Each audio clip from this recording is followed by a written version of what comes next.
Hello, ladies and gentlemen. I welcome back of you to, again, the 6th of November. We are now officially a fifth of our way through the month of November.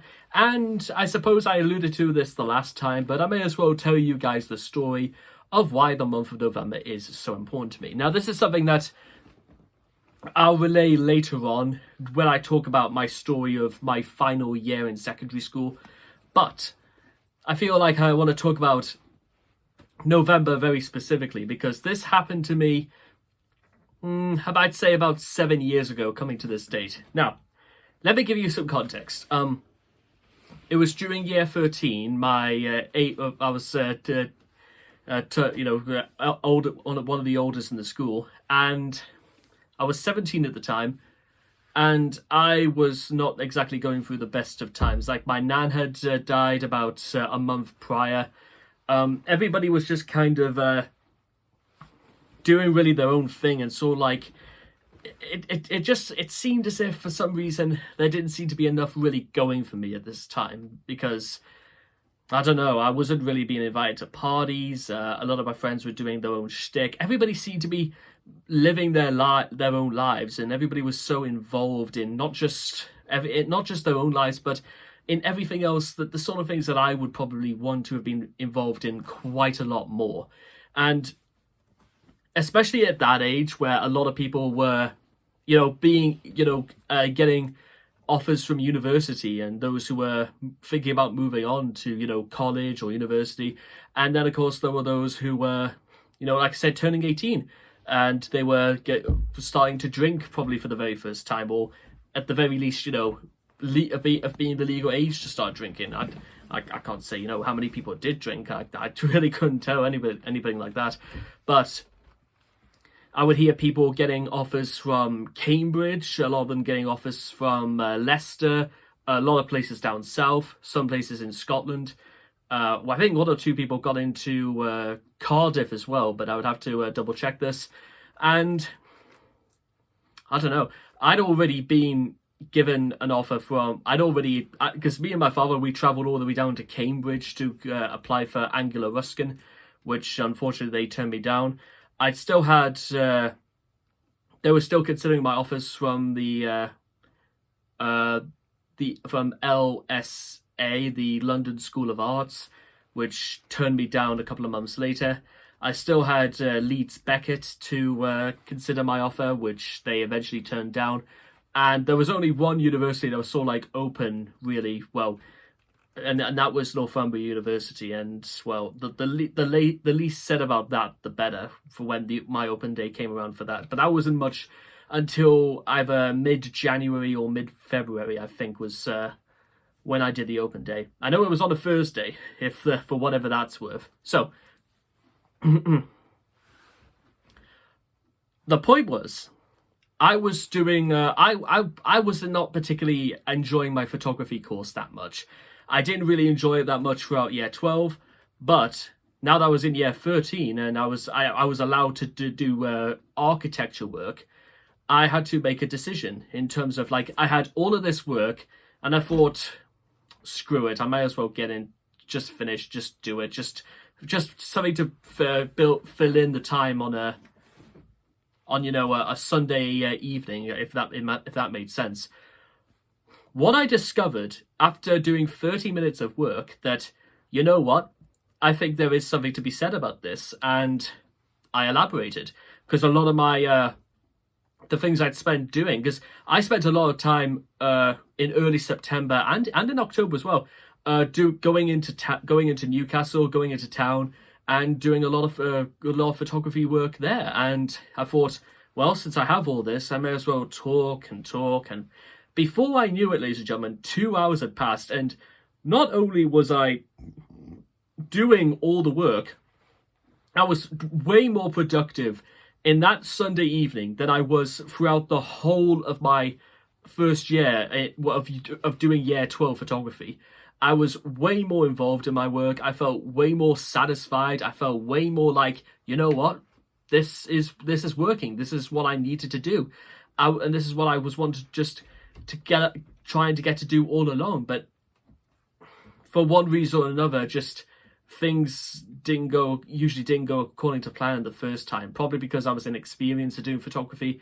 Other times where I felt like I was not really certain what I was even being asked to do. Because have you ever been in situations, ladies and gentlemen, where you're literally being told in the most specific details possible about what you're supposed to do for something, you follow through with them, and then they demand that, why have you done it like this? We've given you the most basic.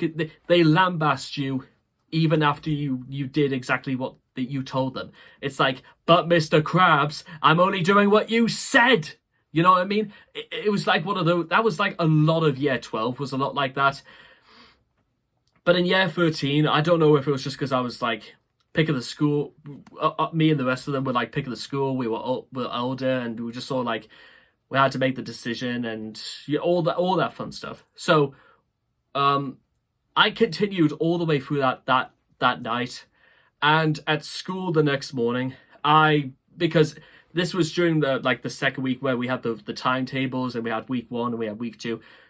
What was quite unique about week 2 is that on Monday morning, I had no classes into that afternoon, but I still went into school anyway to do whatever work I could.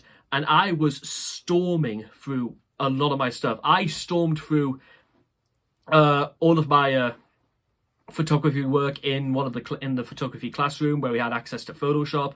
I went through all that, gave as much detail as humanly possible to a lot of the things I was working on that previous night that I couldn't seem to, for reasons, because I didn't have Photoshop at that time at home. And I did all of this. I did all of that. I worked like you wouldn't believe. And lo and behold, they liked it. They really, really liked it. They liked my style. They liked my approach. They liked the layout. They liked how detailed and how well thought out my descriptions of my work was going. They were enjoying it. And that felt extremely liberating, ladies and gentlemen. It felt like, for once, I was taking matters into my own hands, and it seemed to be working. And I wish I could say there was more to say on that, but this translated along to my other subjects. My fine art course, I was plowing through it, ladies and gentlemen, and I was coming up with some spectacular works, mostly based on Mary Shelley's Frankenstein, styled after guys like Junji Ito, and there was one other illustrator who did a lot of stuff on Frankenstein as well. But that was like you wouldn't believe. Then in my English literature class, I was doing more stuff on Mary Shelley, and on Angela Carter, and on Christopher Marlowe's for Dr. Faustus. I was plowing through all of this work. I did so much, and I felt in some strange way it was kind of worth it, because I was working hard, and I knew that my arse would be on the line when I leave school if I didn't do as much as I did then. Because, to be honest, ladies and gentlemen, throughout a lot of my time in school, I did work exceptionally hard. But the problem is that I always kind of felt like a lot of the surroundings I was in, like, I'm not saying this for all the people I was with in school, but it seemed to them as if, like, education was really only a secondary thing to think about. You know what I mean? Like, for some people, I think there's, like, they think there's more important things out there than school, and that I think we might have scored again, I'm not sure. the football's on downstairs. And I kind of really I did prioritize school in a sense, but that was only because I didn't really have much socialization outside or anywhere else. And this was really difficult throughout like the first 5 years of secondary school. I spoke about this before in my year 9 video, where I talked a lot about how it was one disaster after another, and people were getting, elected and chosen for things that realistically I should have been in that same conversation. But I worked as hard as I could, and I felt like, some people just got it, and I should have had.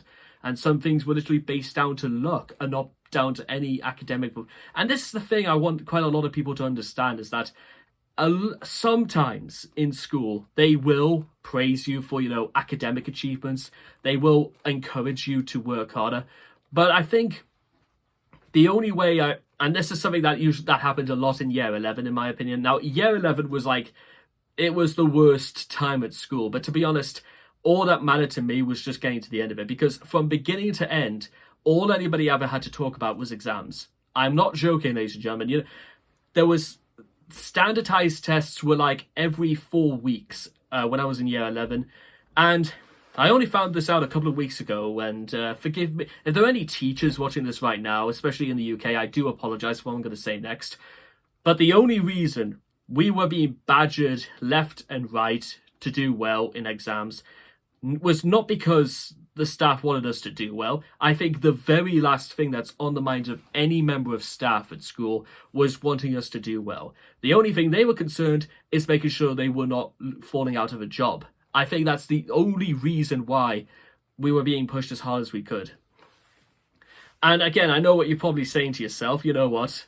Whether, they'll still get paid at the end of the day. We just all move on and we figure it out for ourselves exactly what the consequences of our actions are and all that good stuff. But I don't know, ladies and gentlemen.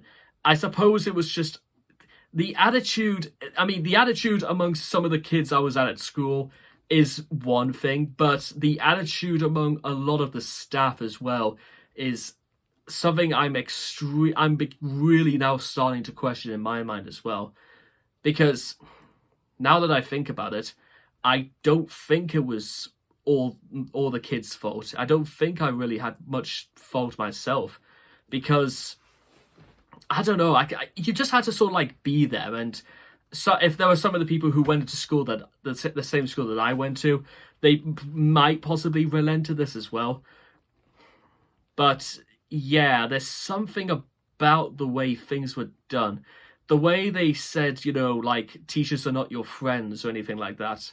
I mean, I get why. It's you're not supposed to think that they're equal. There is sort of a hierarchy system in place, but I don't know. There were a lot of very impressionable kids in my school. And like I said, if I thought that I had no socialization outside of school, and what about the ones who were even worse than that? The ones who dreaded coming to school, and maybe even dreaded more leaving it. You know what I mean? Because schools should be havens. They should be safe spaces for kids. It should be a space in which they're allowed to socialize with friends, learn something interesting, and all that stuff. It should be like that. And when you fall into when it becomes the case where school does not feel particularly very safe, or you don't particularly feel very happy being there for one reason or another, then there's got to be a problem somewhere. Now, it is true that there are some kids who just don't like school for one reason or another, but I think it's another thing altogether when it feels if you thought the pressure was high enough, and some people can't take it, there's of course the case for those who really cannot take it. And the only thing that mattered to me was just getting to the end of it and to making sure that I did well in my GCSEs.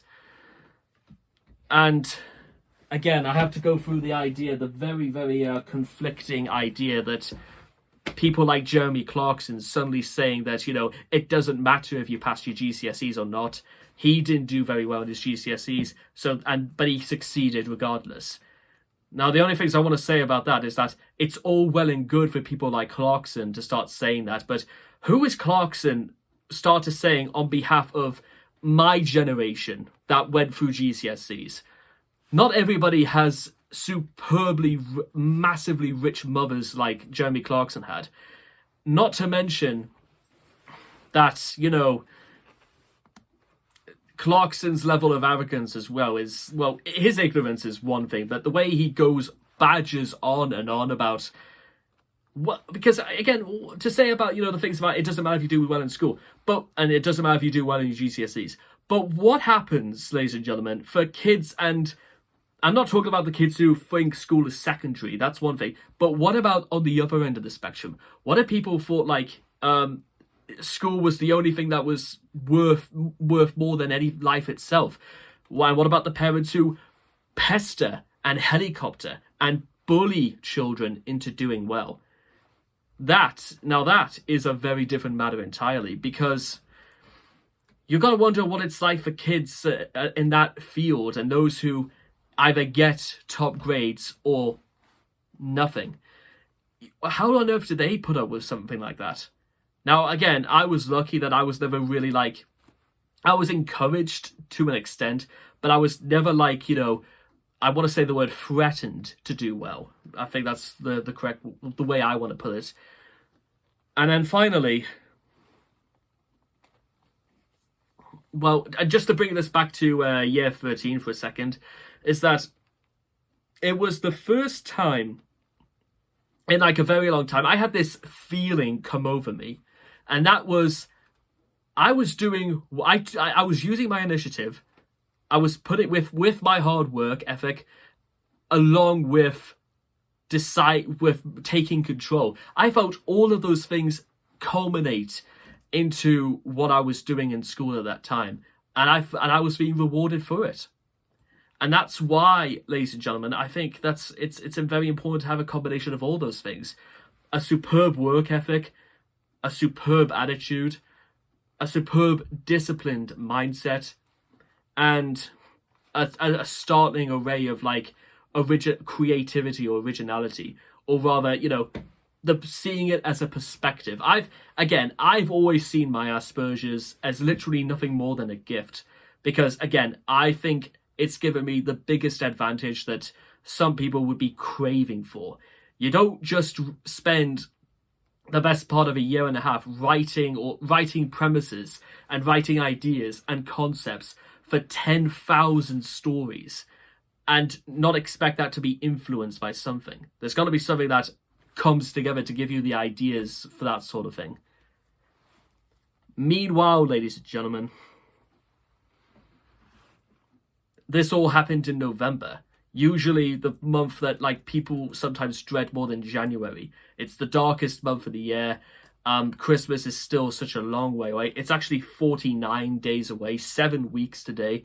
And I want to recreate that sense of euphoria that I felt all those years ago. I want to do stuff this month that made me like propel my work into the stratosphere.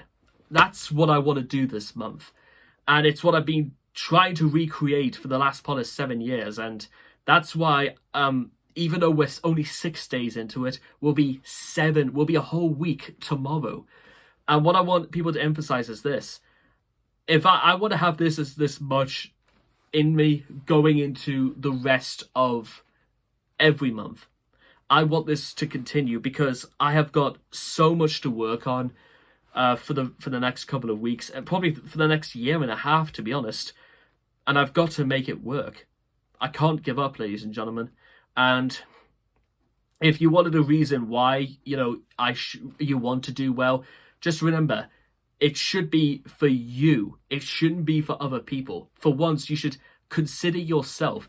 Consider, like what I said before, if the mantra in the modern world right now is that ordinary working people like me and you, we have no power, we have no authority, we have no control, and we have no say.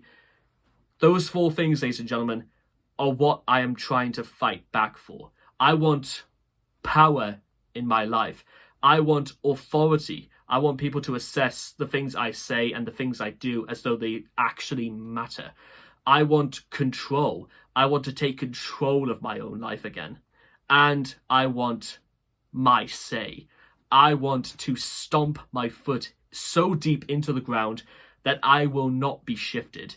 It will be the irresistible object meets the immovable force. I think there was a Judas Priest song that I disclosed that very popular idea in. But you know what I mean, ladies and gentlemen? Which one do you want to be, ladies and gentlemen? The irresistible object or the immovable force? Well, let the force be with you, ladies and gentlemen. And remember, there is work to be done. There is always more work.